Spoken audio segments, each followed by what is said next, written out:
నేను మళ్ళీ చెప్తా ఉన్నా, మీ మీద స్వతంత్రం ఉంది కాబట్టి మాట్లాడుతూ ఉంటాను. నేను తప్ప ఎవరు మాట్లాడలేరు కాబట్టి మాట్లాడుతున్నా అని మాట్లాడుకుంటాను.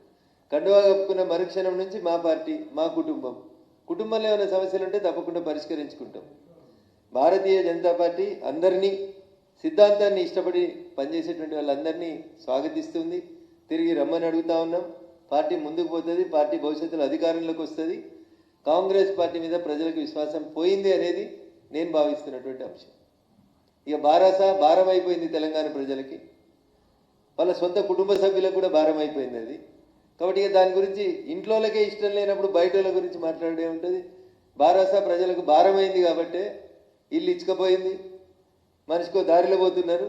కాబట్టి ఇక మిగిలింది నిజంగా తెలంగాణ కోసం కొట్లాడేది, నిలబడేది, కలబడేది, అవసరం వచ్చినప్పుడు ప్రజల పక్షాన నిలబడేది భారతీయ జనతా పార్టీ నాయకత్వమే. కాబట్టి పెద్దల్ని మళ్ళీ ఆలోచించమంటున్నా.